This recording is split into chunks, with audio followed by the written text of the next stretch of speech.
emissaries. No. Apologies. He's foreign born. You must inform him. The old pharaoh has joined the gods.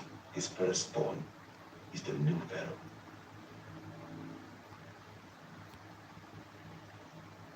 All the desert tribes must send tributes. Um, we are blessed and honored, but we are also poor.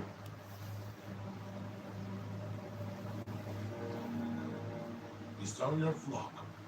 It's quite healthy and bountiful. Please, rest after your journey. We must continue our mission. But we will return.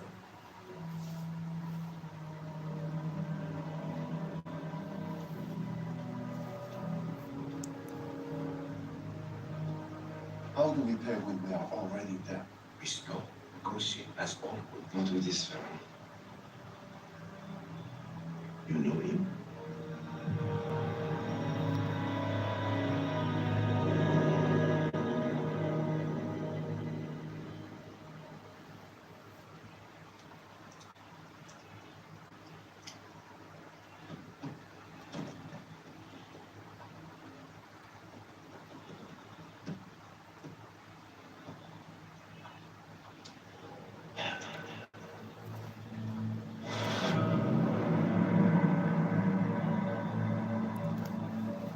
Definitely.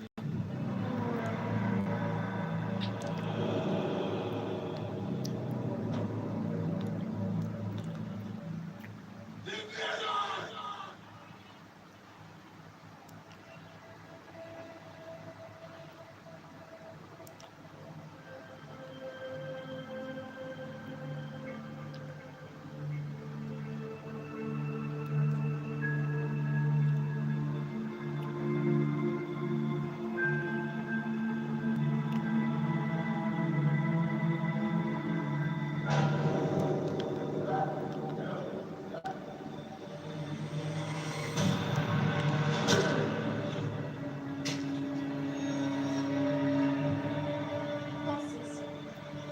Moses.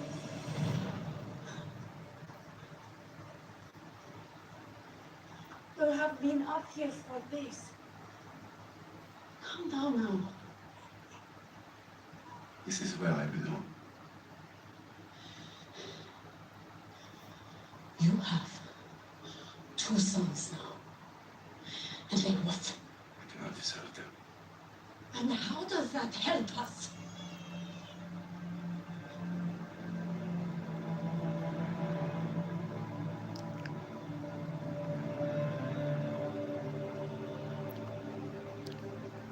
Show them the way. Show them the way.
Why didn't you tell us? Egyptian laws are not like that desert people. All this time you kept it hidden? Keep Father alone. You would not let me stay.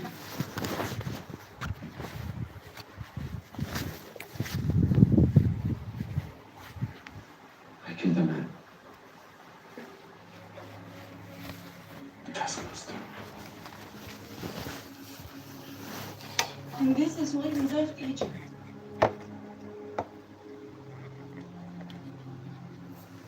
And would have punished you. More than that. You did more than what I always suspected. That I was not really one of them. Anyone am one of you. Then who are you? I don't know. I need to find out. There is a sign in the mountain. Let's go there.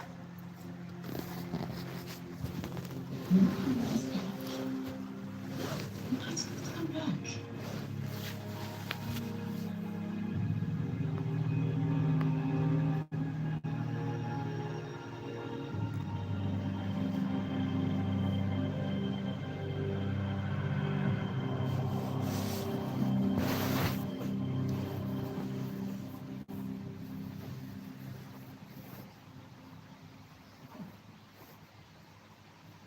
I love you more than life.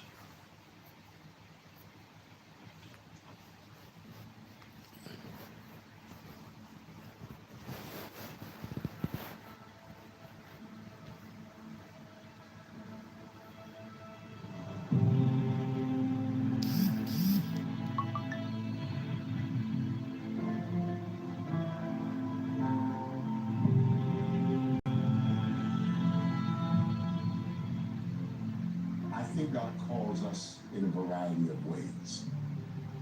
Sometimes our call is the result of struggle, but sometimes our call is the rejection of the comfort and the convenience we have so come to enjoy. And I think that's what Moses represents.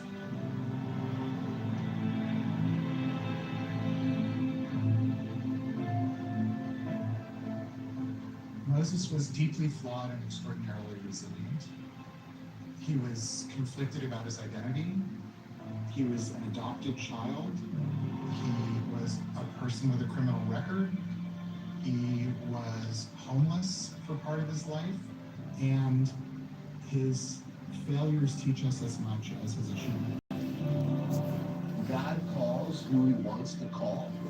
I can't think of a single person in the Bible outside of Jesus that doesn't have a glaring character flaw or impediment in some way, shape, or form that is like, really?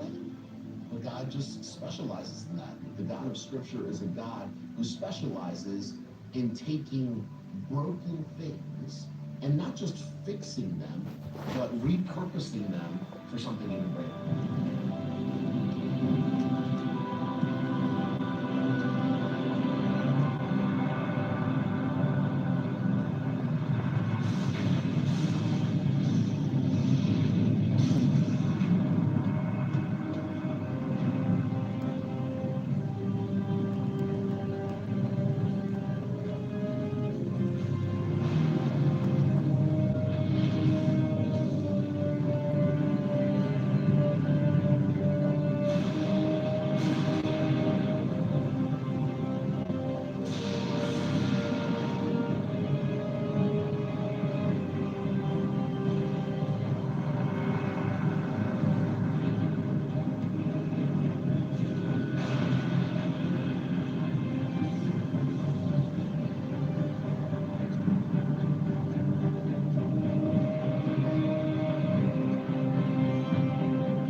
This is holy ground, Moses.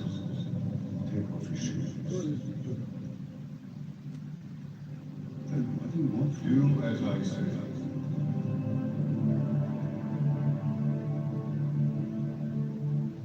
I am what I am, and what I will be. The God of Abraham, Isaac, and Jacob. The God of the Israelites. The God of everything. And you are what you are, and what you will do. My messengers. The Hebrew Bible makes a fundamental point that human beings cannot see God. They cannot be in the physical presence of God. There is one great exception. The exception is Moses. Not truly that. I am what I am, and what I will be. We have a bush that is burning but not consumed. A Jewish philosopher named Philo, who lived around the time of Christ, reads this allegorically. He says it's symbolic of Israel's enslavement, which is they're burned but they're not consumed. They're still surviving. I have watched you for years, Moses, seeking, questioning, and I have brought you here to reveal your purpose. You will return to Egypt. You will persuade the Hebrews to follow you. And in my name, you will demand their freedom from Pharaoh. Pharaoh will never free the Hebrews. He will resist, and I will smite him for it. What am I to do with the Hebrews? I am not the leader or man of wars. Until you find your way, your brother, Aaron, will speak for you. Your brother? Go to Egypt. Announce yourself to the Hebrews as my messenger. I will tell you my name, the name I am known by, and they will know that you speak for me. Moses doesn't know that he's going to be convincing, and God says, okay, don't worry. I'll tell you my name. It's Ehi Asher Ehyeh. I will be that I will be, or I will become that I will become. What kind of name is that? It's a name that's a verb. God is a verb. I am not the man for this task. Not even a good man. I have chosen you, Moses.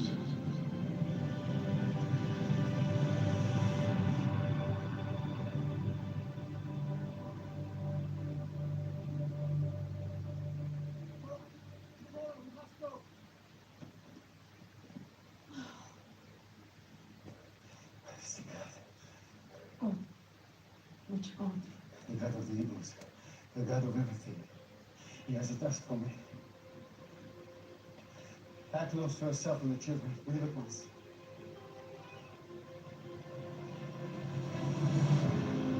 The Lord had said to Moses in Midian, go back to Egypt, for all those who wanted to kill you are dead.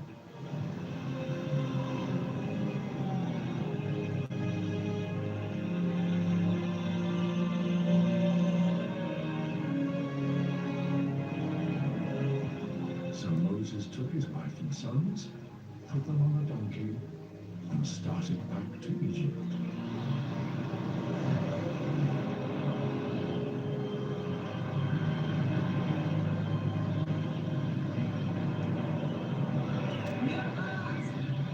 God is showing us the way.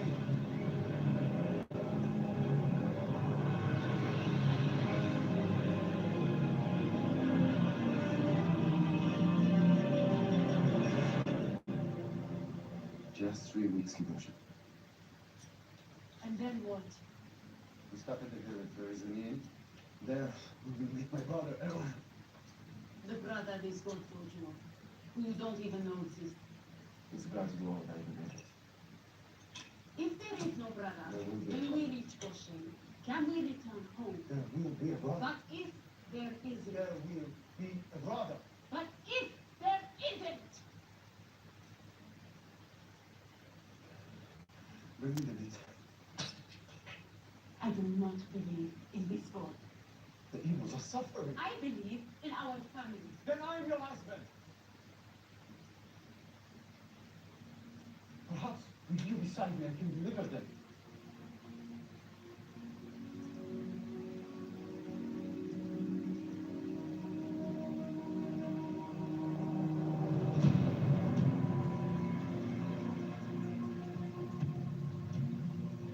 Moses heeds God's instructions and journeys across the desert to meet his brother, Aaron.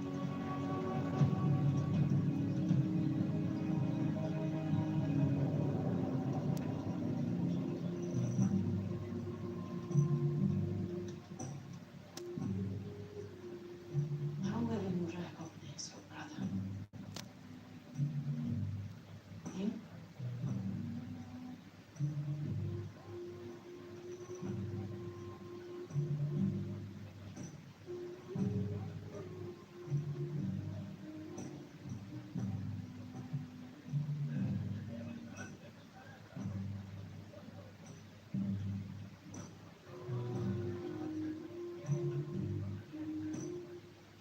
Sit.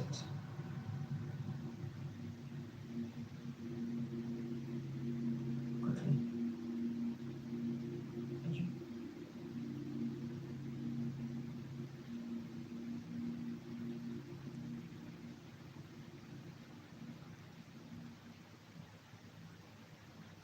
A voice spoke to me in a dream. It said if I came here, I would meet you. I don't know where I am. I've known you all your life. I'm Aaron, son of Ammon, a Hebrew, your older brother.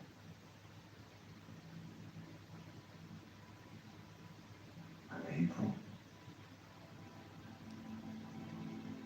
It's a strange and wonderful story.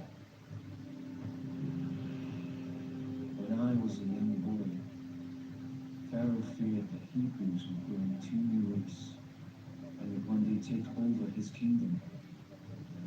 He decreed that all new Hebrew males be killed. You were not yet born when the killing started.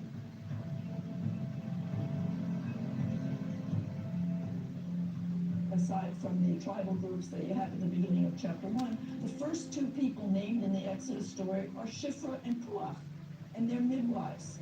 And they do something remarkable. They defy the orders of the most powerful person in their world, the Pharaoh of Egypt, because they refuse to carry out the Pharaoh's orders. You can think of them as the first example of civil disobedience. In Exodus, they're described in Hebrew as Miyaldot HaIvriyot, which means the midwives to the Hebrews, or it could mean the Hebrew midwives. It's impossible to know grammatically which of those it means. These two women who may not be Hebrew themselves, they're sticking their necks out for Hebrews.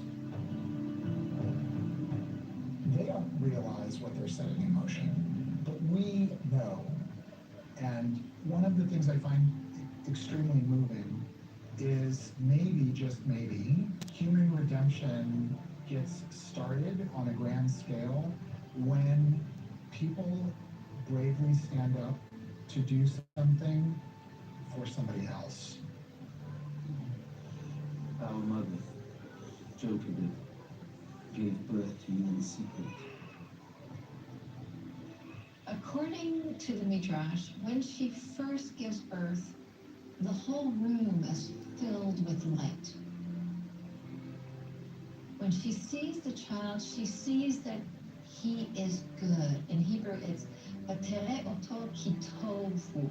She sees that he is good. And we haven't heard that expression, that it was good, since the first chapter in Genesis, since the first 7 days of creation.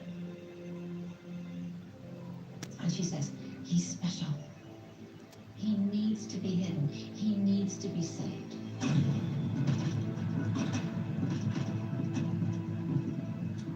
What are you Egyptian soldiers going door to door in Bushy. We made a plan to keep you safe.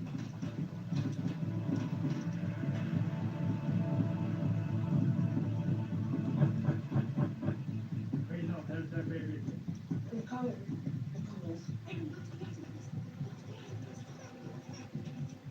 It was my job to look after you, keep you hidden.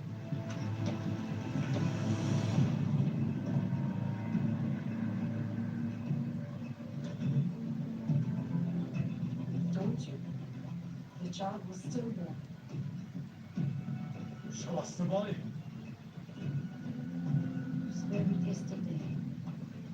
What's the trouble a mother in her grief?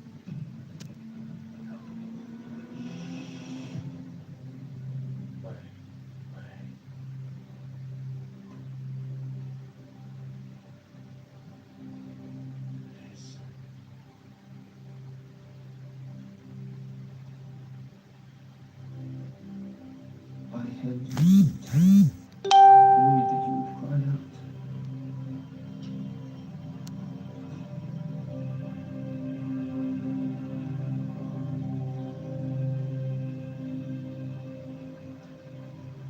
We shall return.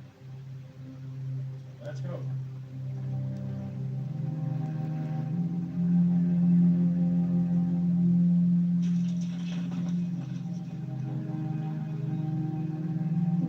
No, no, no, no,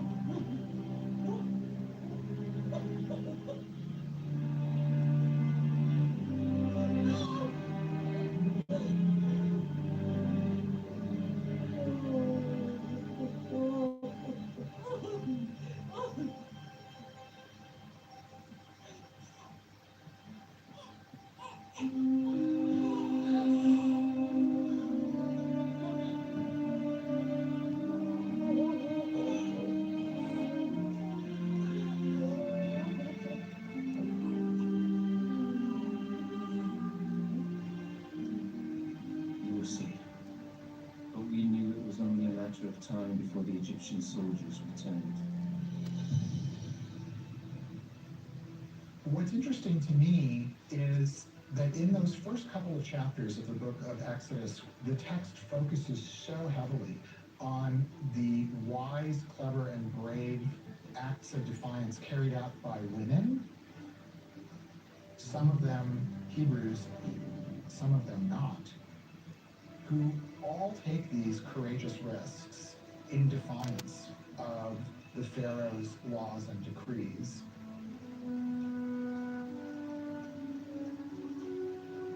Moses' mother, she makes the agonizing decision to put this baby in a basket, send it desperately off along the waters of the Nile. What a desperate act. God, I hope there's just somebody somewhere who isn't horrible. And that if there is, that they find this baby, that's just crushing.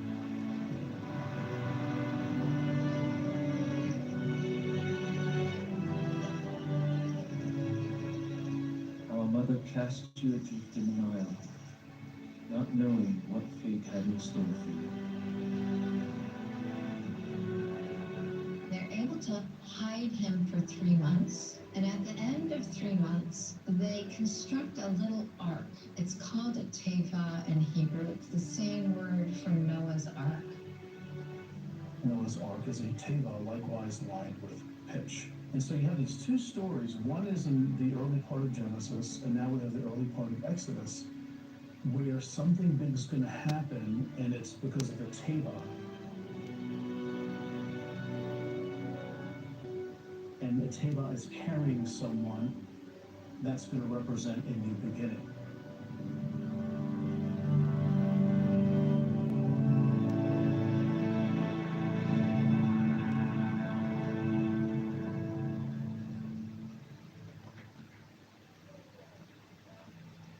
City of Pyramids.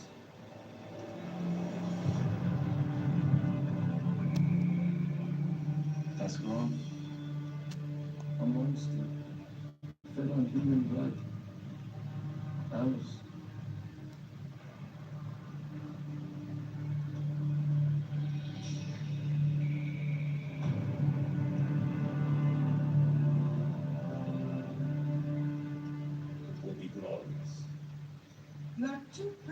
brother. Our father built the Temple of Amun so that his name would be remembered for eternity. Now, you remove the dedication and replace it with yours? Father met the inscription before the temple was complete. Our people remember Father fondly. Father was a tyrant, hunting down Hebrew children because he feared rebellion.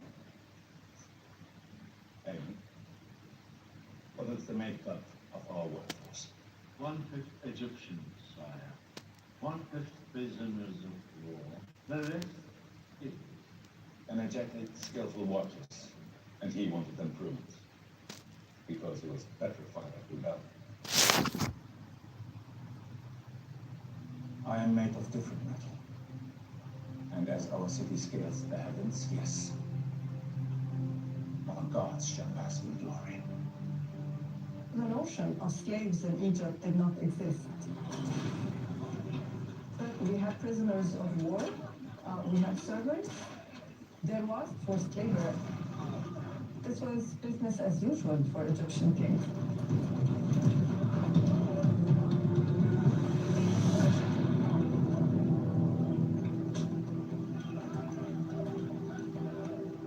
The slave labor of Egypt was critical to the economy of the same.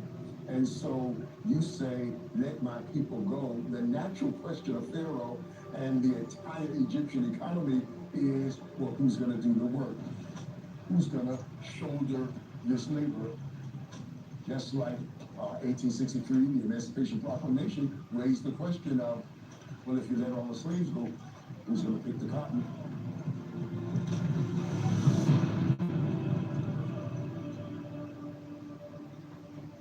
Goshen sits on the outskirts of Pi-Ramesses.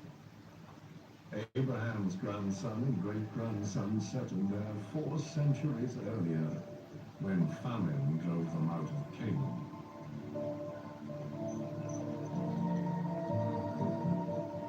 Pharaoh says, great, bring them all here, they'll settle the land. Over time, what happens, the Israelites are seen as like the fourth column. They're growing fast, they have their own identity, they're not blending in as well as we want them to. We gotta watch out for them. So a system is then set up whereby to keep them as, not yet slaves, but these things happen gradually over time. Rights get taken away. And before you know it, you look around and you don't even remember what life was like before you had those rights.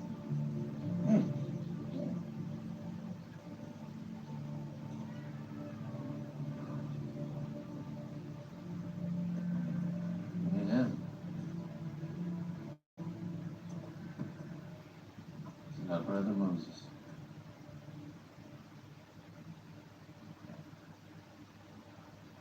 Told you not to bring him back.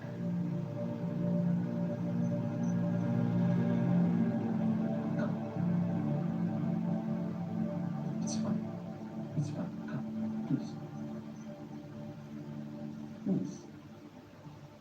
Must be touched.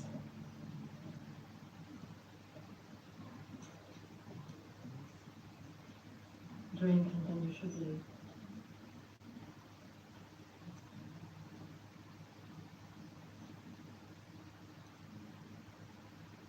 That's how God wanted it. You should listen to him, Miriam. God has spoken to him. God comes to one of us in dream. It was not a dream. He spoke to me on the mountain. He told me to come here to free our people, to lead them back to Canaan. Our God has not spoken to anyone for hundreds of years. It is true.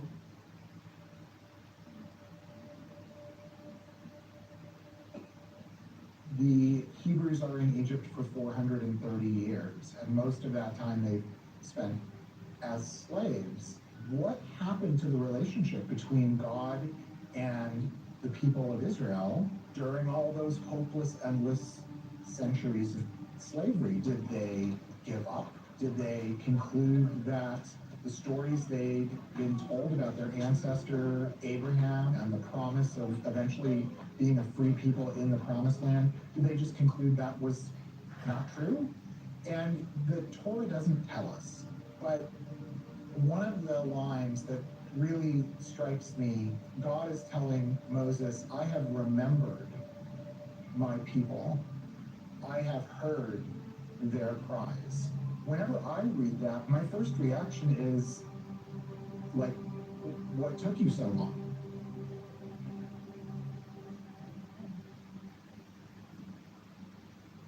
Father.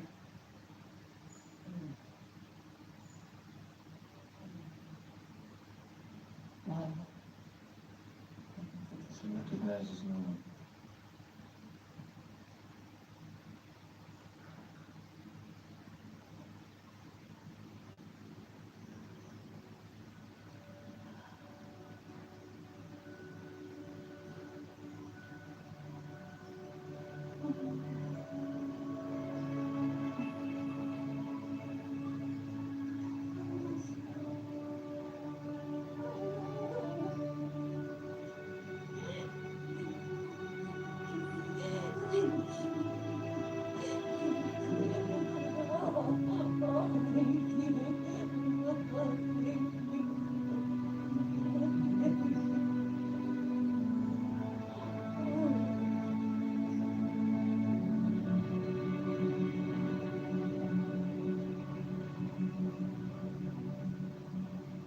Not to reform.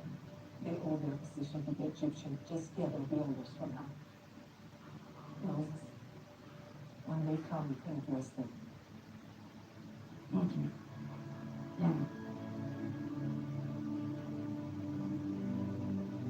In the Quran, when Moses was talking to God on the mountain, he told him, send Aaron with me because he's more eloquent and he can express himself better than I do. So the Quranic expression, it's a tight or a knot in the tongue.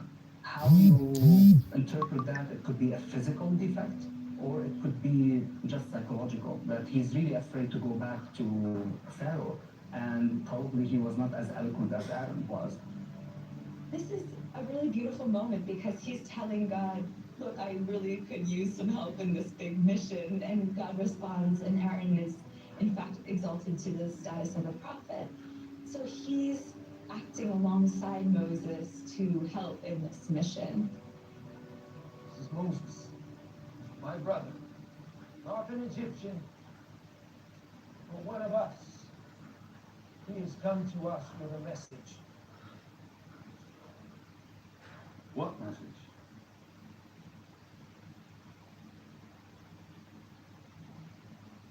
They have fallen. You remember my brother? He's a good man, even when he lived as an Egyptian. He slew the god who went Puki, I remember that. and God, Alba, God of Abraham, has come to my brother and commanded him to lead us out of bondage, so we may return to the land whence we came. Did he say how?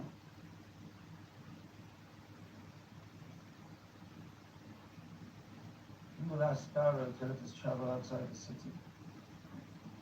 All of us. We shall say that our sacrifices due to our God, animal sacrifices that would anger the Egyptians. Pharaoh will let us go to the desert for 3 days. Once out of sight, we will flee. Son of Aaron, I want to believe your brother's story, but if you go to Pharaoh with this request, he'll laugh at you.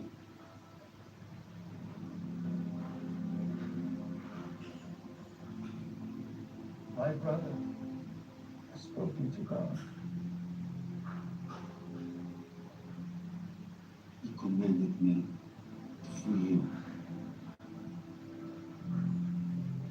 Free our people. If God tells us to do, then it will work.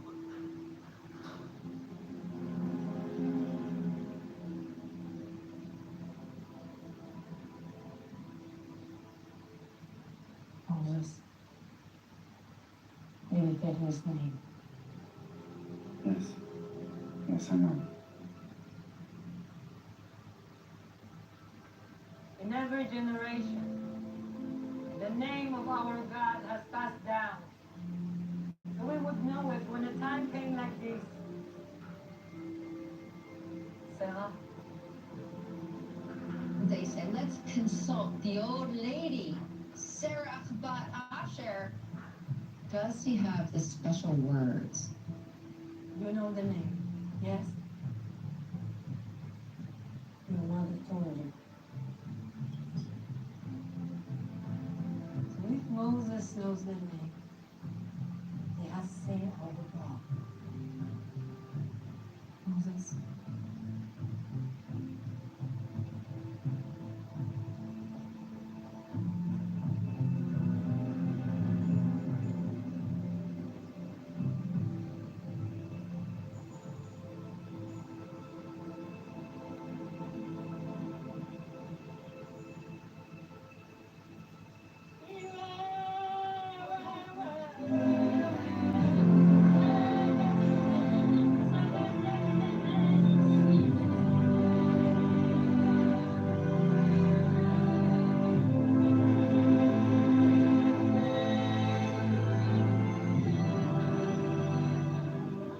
God is with us. She says, he has the special words, the words of redemption. He's for real. He's the Redeemer. He's God's chosen prophet.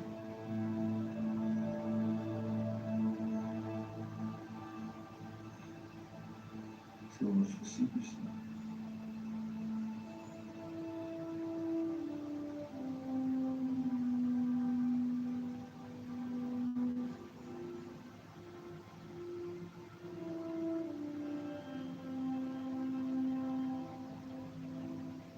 Is it true? Has our God returned? Ver ese rostro.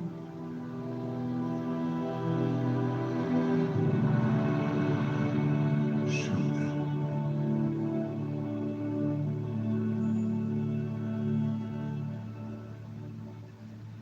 He's the one true God. He's the God who protected Joseph when his brothers betrayed him. He's the God who told him that one day his bones will be returned to Canaan. He's the same God who made a contract with Abraham, Joseph's great-grandfather. So our people will belong to him forever. Was it Abraham who wrestled with God? No, that was Jacob, Joseph's father. He met the Lord at night, and they wrestled until dawn. He would not let the Lord go until he blessed him. And when the Lord blessed him, he named him Israel. He ruled the place with God. What is our homeland like? Is it true there was a flood? What about the animals? Yes, there was a flood. And the man who saved us from it was called Noah. He built an ark. How many days did the flood last?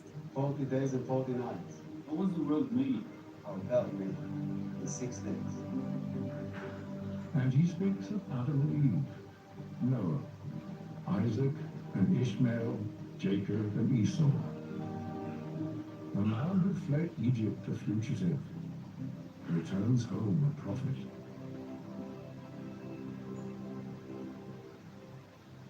How did you know I knew the name? I am a midwife. We are close to God. At birth and death, you can feel His presence. Yet you have no children of your own. When it was my time to take a husband, we were still coming waiting for it.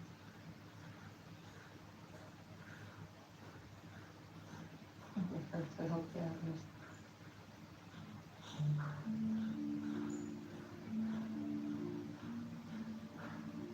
That's where you are. You're in the garden of the women's palace when the princess collected you. That's right. I made it happen.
Moses' mother says one word to his sister, follow him.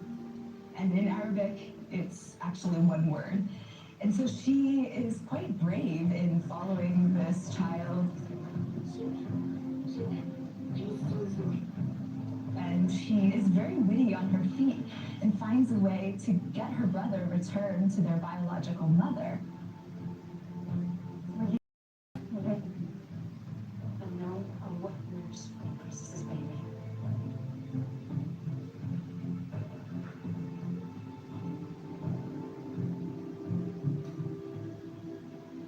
The princess, the daughter of Pharaoh, never asks, "Who are you?"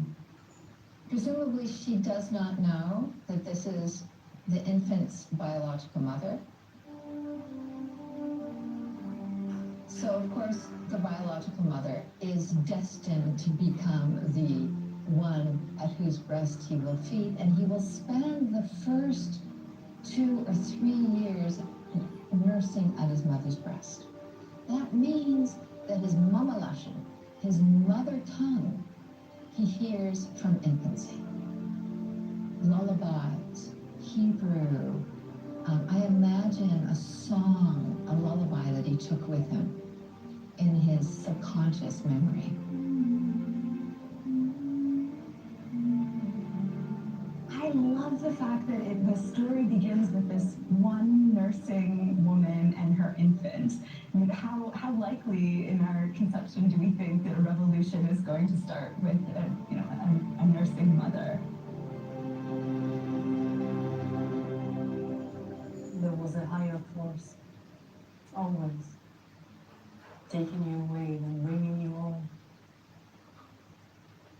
You are our link, the one goes between.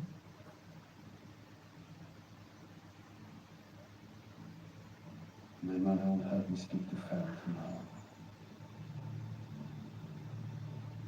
Her sister is not your mother. She's not. And yet she is.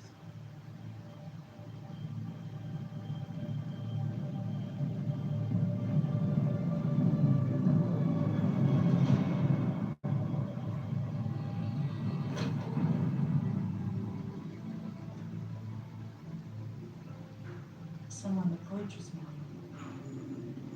from a long journey. A stranger, yet he knows your heart. You don't know, my lady. What's wrong? My son has returned.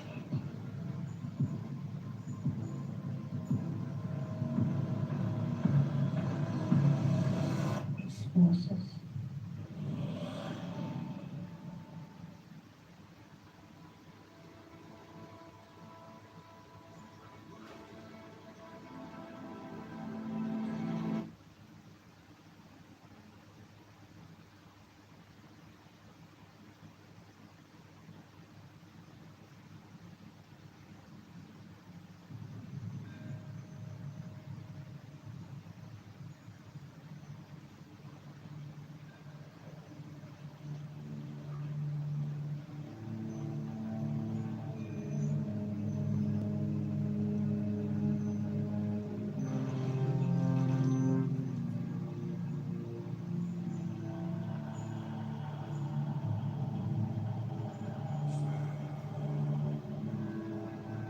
Who are you?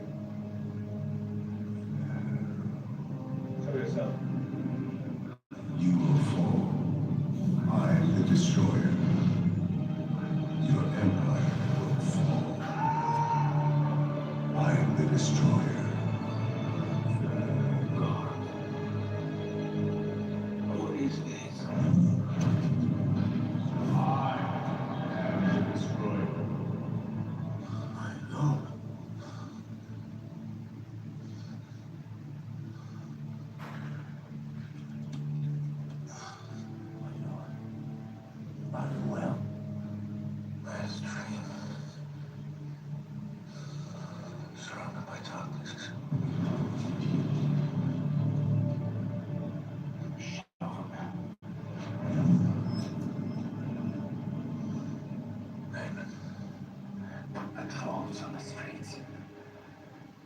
doesn't matter.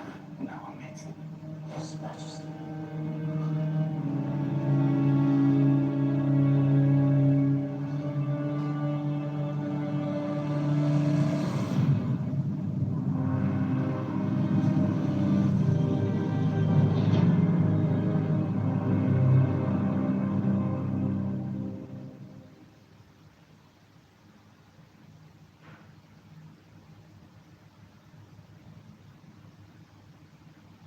During the New Kingdom, when the story of the Exodus might have taken place, the Egyptians were worshiping a pantheon of deities, multiple gods, some who were animal-headed, some who were human-headed, who took on all these different aspects of the natural world that could then be harnessed and used to serve the people of Egypt.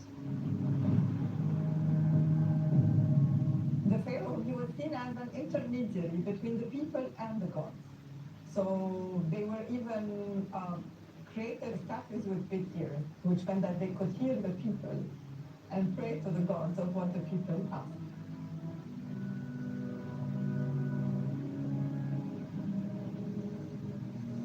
The Pharaoh was a semi-divine being. He was God on earth, essentially. He was the mediator between the mortal world and the divine world. The true drama of the book of Exodus really isn't between Moses and Pharaoh. It sort of is, but it's actually between Israel's God Yahweh and the gods of Egypt. That's the real tension. And who is going to have the right to the people of Israel? Will they serve Pharaoh as slaves, or will they serve Yahweh as worshipers?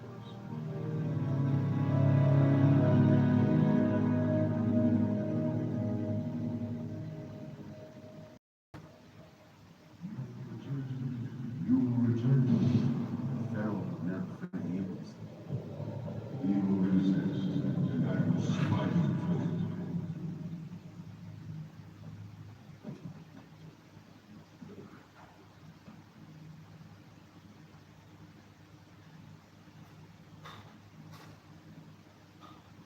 Belongs to our great ancestor Joseph, who was the son of Jacob, who was the son of Isaac, who was the son of Abraham.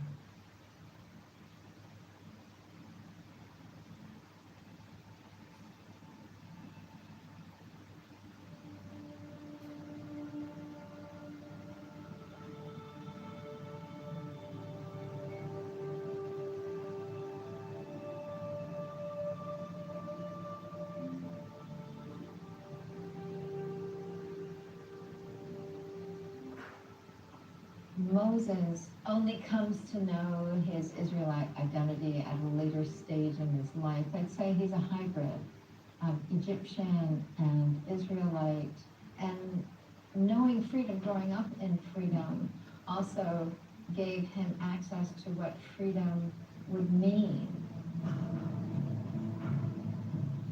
The savior of the Israelites had to be somebody who was not in the middle of the trauma.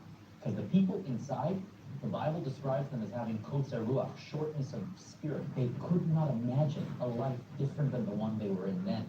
It needed somebody who saw a bigger world, somebody living in the court of a Pharaoh.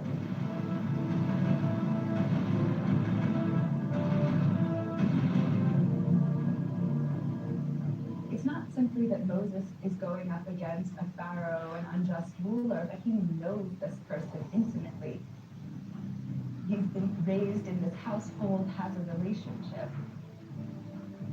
And so there's the political dimension and the personal dimension are entirely intertwined.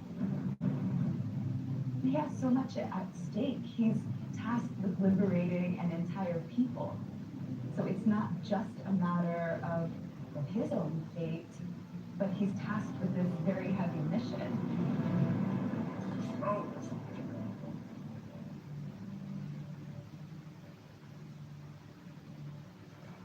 I wish to see Princess Bethia.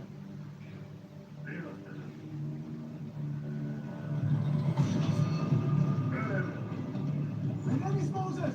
My name is Moses! Tell the princess her son is back!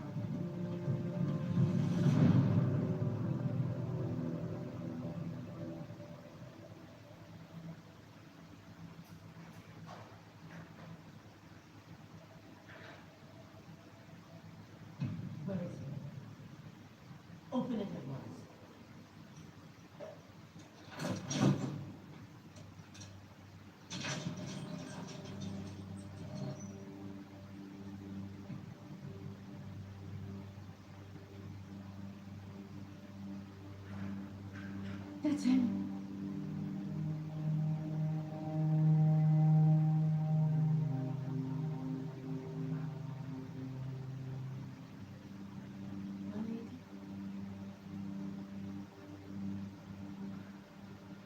Please.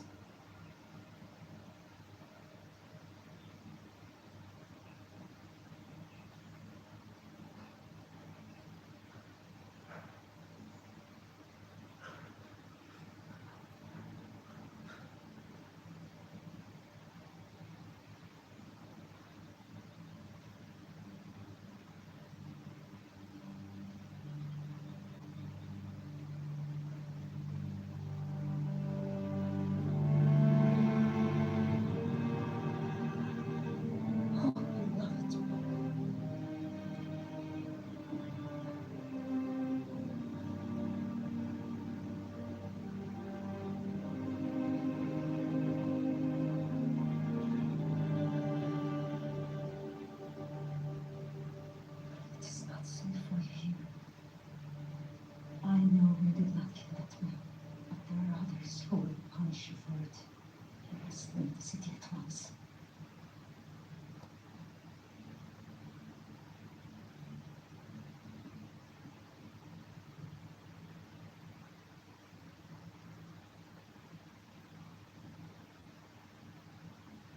I found out. Found out what happened when I was baby. I have a brother, sister, and my first mother.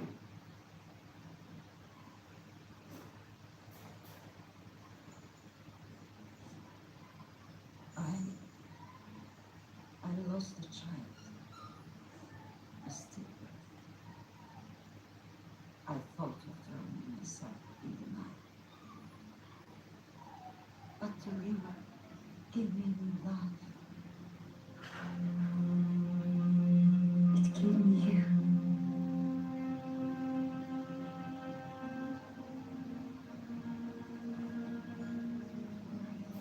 Along comes Pharaoh's daughter with her maids, and she comes to the Nile, and she hears a crying.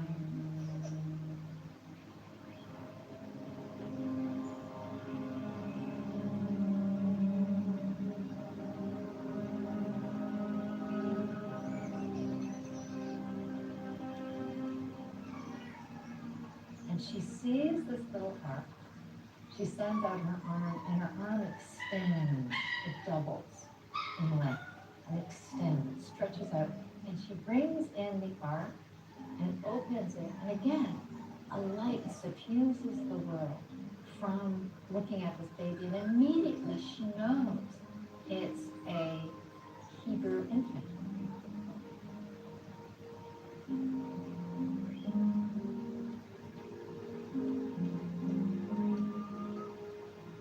You're so beautiful.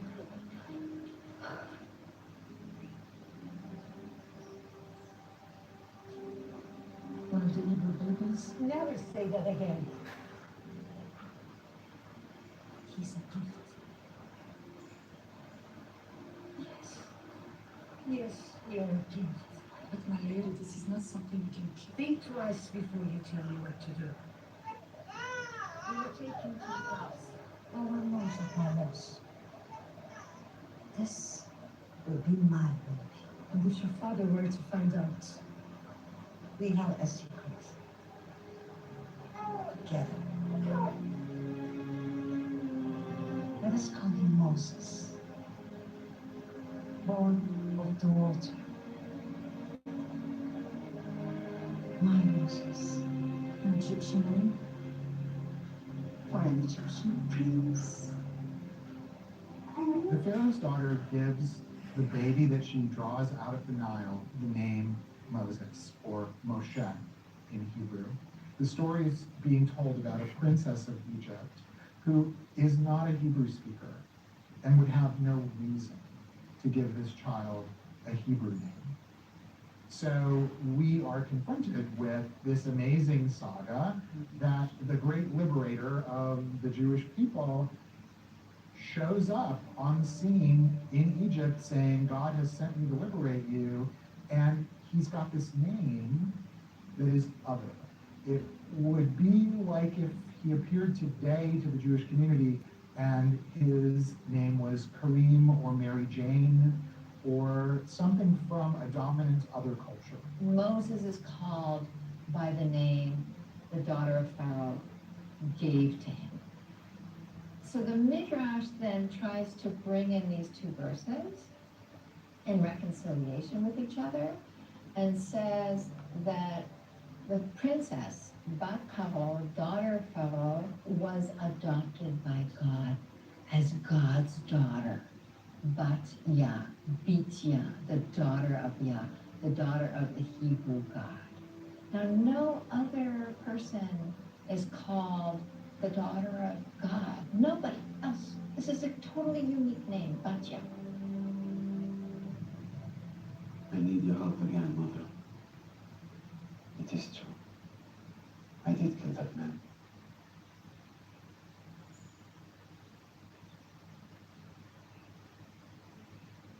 Leave.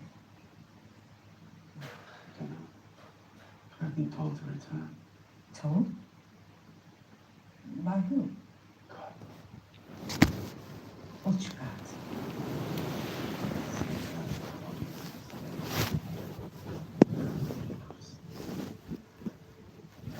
To lead my people to freedom, to take them back to their home in Canaan. He will never give those people their freedom. Listen to me. Tomorrow is the prince's birthday. No Pharaoh can deny the wishes of his subjects on that day. Moses, listen to me. My brother had a dream. A premonition. Hundreds of arrests have been made. Those arrested are tortured. I have never seen him this way before. Go now, out of the city. Can live without seeing you again if I know you are alive.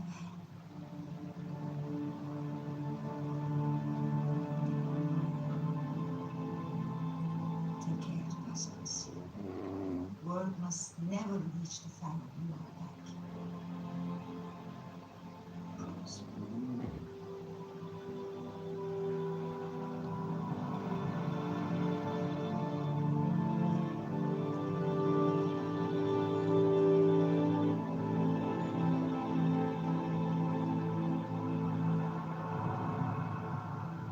It did not sit well on me.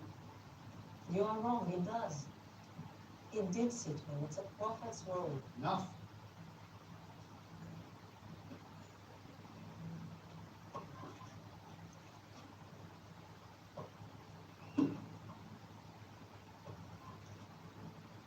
My wife is right. I'm not worthy of this clothes. I am what I am, and what I will be. Forgive me. I know. Where is your faith, Moses? I'm afraid.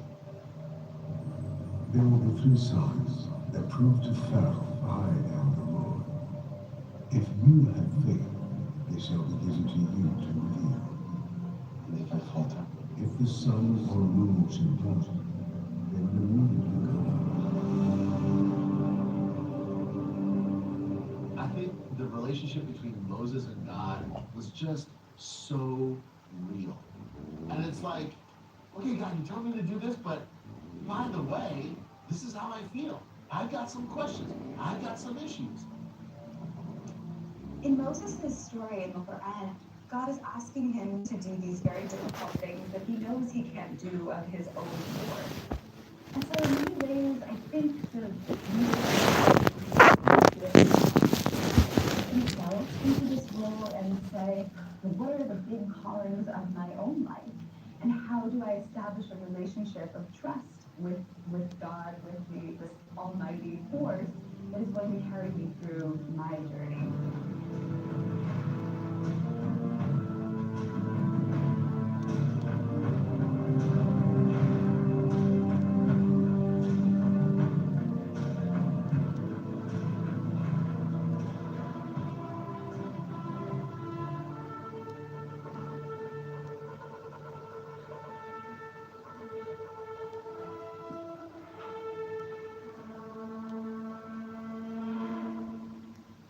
Today son's 18th birthday.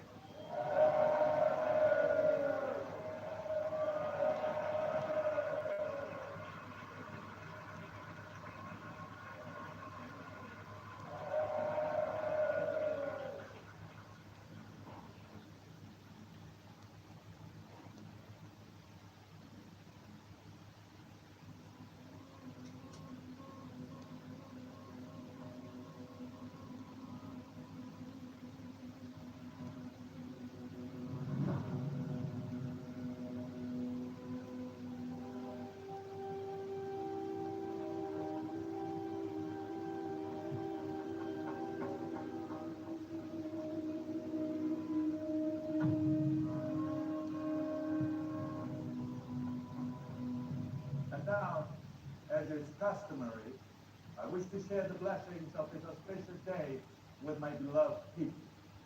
Who here would ask a favor of me?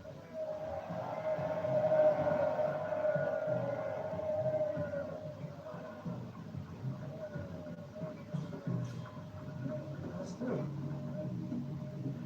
Shut aside. Heard what the king said. Not for your coin.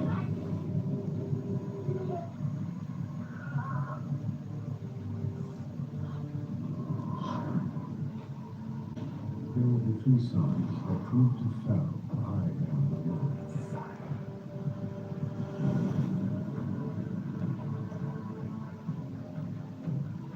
God gives Moses 3 signs in order for Moses to present himself with some kind of credentials, right? He needs to be believed. He's told, put your hand in your cloak. And when he brings it out, it's leprous like death.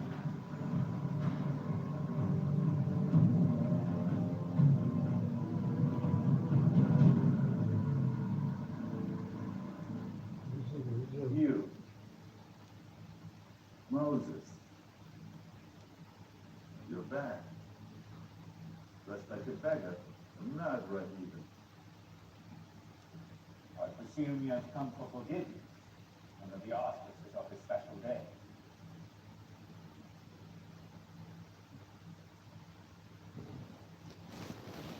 You choose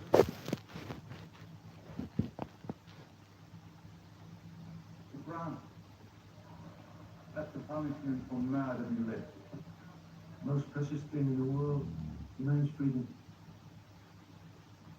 We ask you to grant us this. As I have done. Let my people go. Your people, The Hebrews, the Hebrews. You're no Hebrew. Why would you claim to be a common? I beg you, let us go to the desert to worship our God. Our God. Tell me, Ramesses, have we heard of the Hebrew God? Is he in the book of the day? No, my lord. Has he, by any chance, ever been mentioned in the book of the dead? Not a word. Well, who is he then? He's the God that can perform miracles. I've seen it with my own eyes. Tell me. Tell me what this God of yours can do.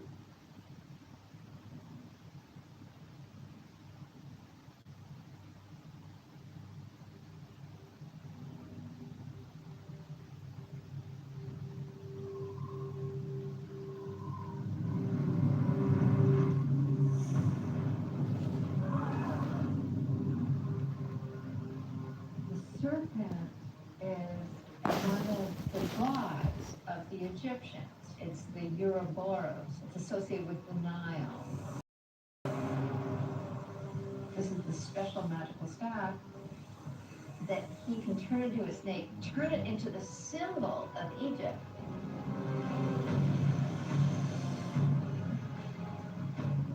Sorceress, demonstrate true magic. Egyptians were known for magic.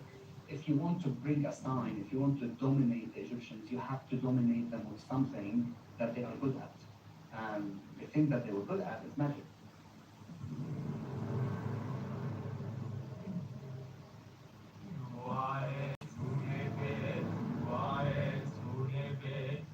Egyptian magic, or Heka, as they called it, was more based in the written word or the spoken word. That's really where this power or this divine force came from.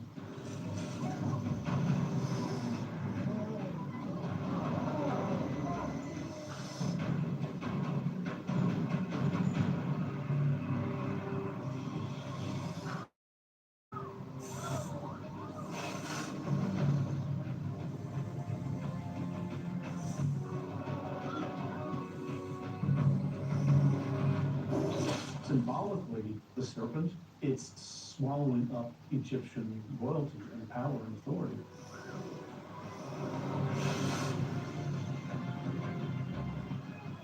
Because if you know, the pharaohs, at least for a period of time, had a headdress with a cobra, right?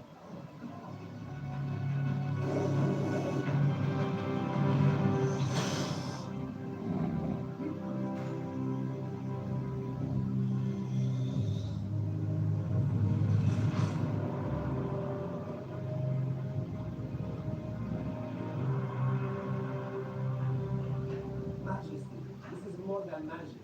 This man serves a god mightier than ours. Arrest. Brother, Silence.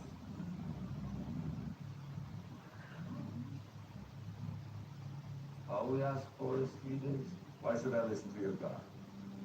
What cities has he captured? What battles has he won? He made the heavens and earth and everything in it. You lie. I am the Lord of the world. Well, of the gods who created myself and the night. There's only one true God. And he's God. My God created you.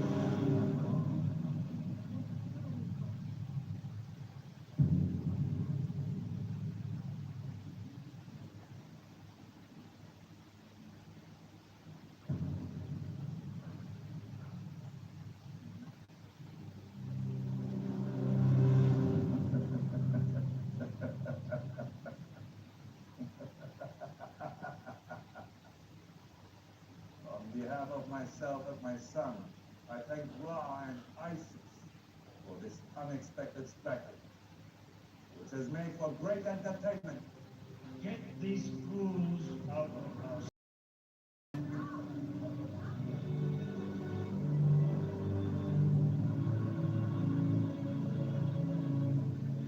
Pharaoh's, I would say, least redeeming trait is his arrogance, which then puts him against Moses perfectly, as Moses' #1 character trait is described as humility. So it's arrogance versus humility on full display. We showed them. We saw the strength of our God with their own eyes. I know that now. We can be sure of nothing.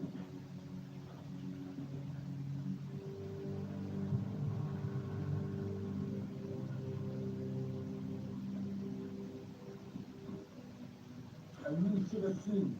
We look like Pharaoh's face. Oh. Oh. Oh.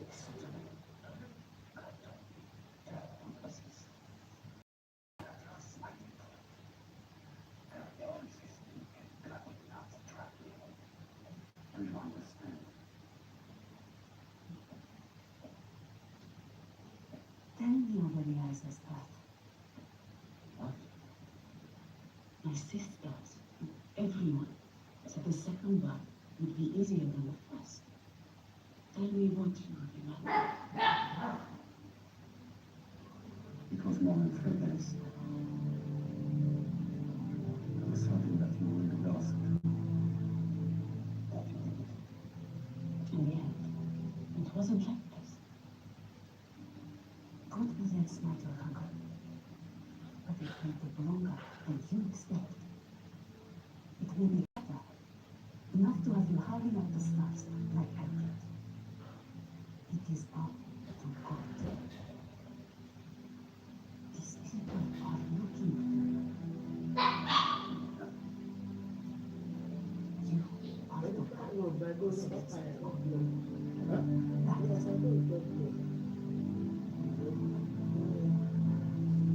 There's not a day that goes by where I don't feel in some way, shape, or form insecure or anxious about something or inadequate think of Moses in all of his weakness. Again, he's got the rap sheet, you know, a terrible record. He's got 40 years of obscurity, and God chose him. I'm going to use you. The story of Moses is so relatable because we all see ourselves in his life, in his questions, in his bouts with God. Like, God, you got the wrong person. All these years you betrayed me. After my loss, I thought him a gift from the gods. You must have been in the grip of madness lying to a father like that. Our father ordered the murder of all those innocent Hebrew babies.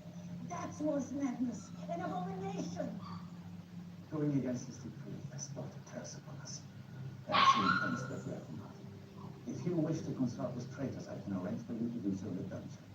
I cannot explain the power he showed us today. Can you? You're my blood. The bond between us unbreakable. You must decide. Where does your loyalty lie?